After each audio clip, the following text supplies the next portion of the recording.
Oke, selamat datang semuanya. Hari ini kita akan memulai sebuah perjalanan yang luar biasa, ya. Mulai dari tempat kita berpijak sekarang, melintasi tata surya, sampai ke ujung galaksi kita.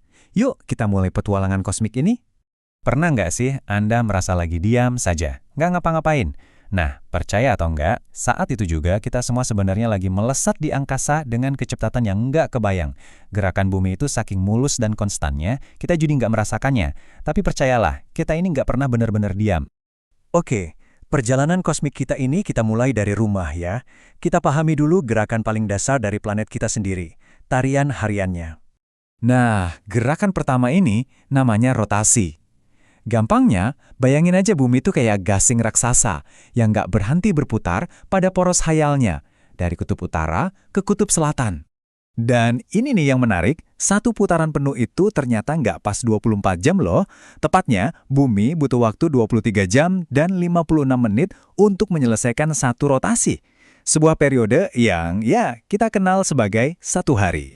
Terus, dampaknya buat kita apa? Wah, besar banget. Rotasi inilah yang bikin adanya siang dan malam.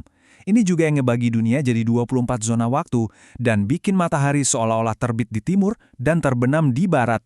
Bahkan, putaran terus-menerus ini menciptakan gaya sentrifugal yang bikin bumi jadi agak pepat di kedua kutubnya. Oke, setelah tarian hariannya, sekarang kita lihat perjalanan tahunan bumi yang jauh lebih besar. Orbitnya mengelilingi matahari. Nah, gerakan yang kedua ini namanya revolusi. Ini beda ya, bukan lagi muter di tempat, tapi ini soal perjalanan panjang bumi mengelilingi matahari dalam sebuah jalur yang bentuknya elips. Dan seberapa cepat kita gerak? Coba bayangin, sekitar 30 km setiap detiknya. Gila kan? Itu lebih cepat dari peluru tercepat manapun. Kecepatan luar biasa inilah yang membawa kita dalam perjalanan tahunan kita mengelilingi matahari.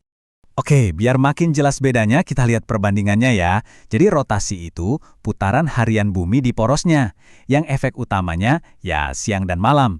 Nah, kalau revolusi, itu perjalanan tahunan bumi keliling matahari, yang ngasih kita pergantian musim dan konsep satu tahun. Revolusi ini nggak cuma bikin musim ganti-ganti, tapi juga jadi dasar kenapa satu tahun itu panjangnya segitu.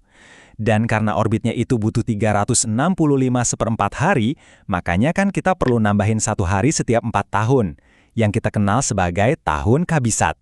Perjalanan ini juga yang bikin pemandangan langit malam kita berubah-ubah, rasi bintang yang kelihatan terus berganti sepanjang tahun.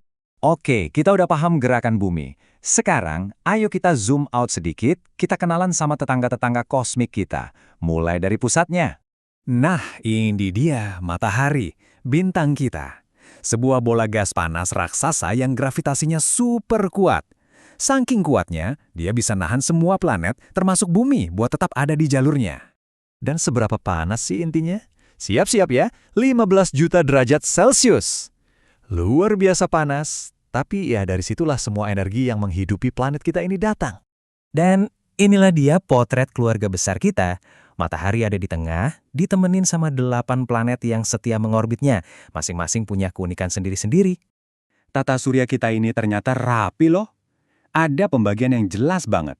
Planet-planet berbatu kayak bumi kita ini ada di bagian dalam, sementara raksasa-raksasa gas kayak Jupiter ada di bagian luar. Dan yang misain mereka, sabuk asteroid.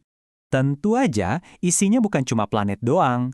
Tata surya kita ini juga rame banget sama jutaan asteroid, terus ada komet yang sering disebut bola salju kotor, dan juga meteoroid yang melayang-layang bebas di angkasa.